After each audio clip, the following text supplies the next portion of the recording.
শাবনুর নামে এক বোন প্রশ্ন করেছে, আমার সেলাই মেশিনের সেলাই ফাঁক হয়, সব ধরনের চেষ্টা করছি কিন্তু ঠিক হচ্ছে না, এখন কি করলে ঠিক হবে ভাইয়া প্লিজ।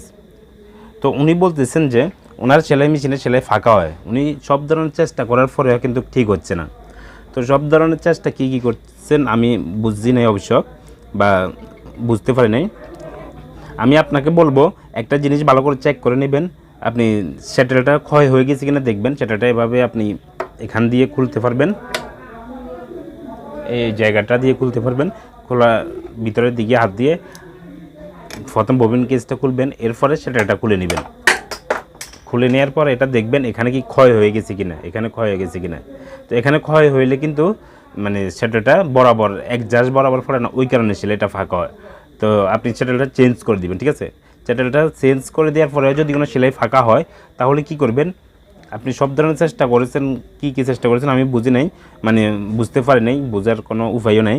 তো আপনি সুইটা ভালো করে লাগিয়ে নেবেন, এই সুইগুলো লাগাবেন একদম। এগুলো আপনার ফিজ 5 টাকা করে পড়ে, এটা একটু ভালো করে দেখুন। এই সুইগুলো লাগাবেন, আর না হলে অর্গানের সুই অরিজিনালটা লাগাবেন।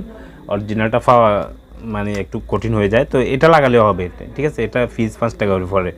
তো এই সুইটা লাগিয়ে নেবেন সঠিক নিয়মে, ঠিক আছে। তো এই 14 নাম্বার সুই লাগালে হবে। এই সুইটা লাগানোর পরে যদি কোনো ঠিক না হয় তাহলে কি করতে হবে, আপনার সুই রডের সেন্টারটা হয়তো উপরে উঠে গেছে, সেন্টারটা যেভাবে হোক উপরে উঠে গেছে, বা উপরে না উঠলেও আপনি একটু চেক করে নেবেন। আমার এই চ্যানেলে ভিডিও আছে, প্রয়োজন আমি এই ভিডিও ডেসক্রিপশন বক্সে ওই ভিডিওটি দিয়ে দেবো। সুই রডের সেন্টার কীভাবে ঠিক করতে, ওই ভিডিওটি আমি এই ভিডিও ডেসক্রিপশন বক্সে দিয়ে দেবো, বা আপনি সার্চ করে আমার এই চ্যানেলে ভিডিও আপলোড দিয়ে আছে, আপনি ওগুলোও দেখতে পারেন কীভাবে সুই রডের সেন্টার ঠিক করা হয়। তো প্রথমে আপনি খুলবেন না, প্রথমে দেখবেন যে সুই রডের সেন্টার ঠিক আছে কিনা। আমি যেভাবে দেখাইছি যদি কোনো এভাবে বরাবর থাকে তাহলে খোলার দরকার নেই।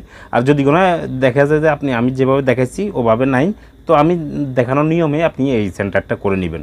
আমি যেভাবে আমার ভিডিওতে দেখিয়েছি ওভাবে সেন্টারটা করিয়ে নেবেন, তাহলে কিন্তু আপনার সেলাই মেশিনের সেলাই ফাঁকা হওয়ার সম্ভাবনা একদম কমে যাবে, মানে হবেই না। যদি সুই রডের সেন্টার ঠিক থাকে আর সেলাইটা ঠিক থাকে আর সুই লাগানো ঠিক থাকে, তাহলে আপনার সেলাই ফাঁকা হওয়ার কোনো কারণই নেই। এই 3টা জিনিস একটু ভালো করে খেয়াল করবেন। ধন্যবাদ, আসসালামু আলাইকুম।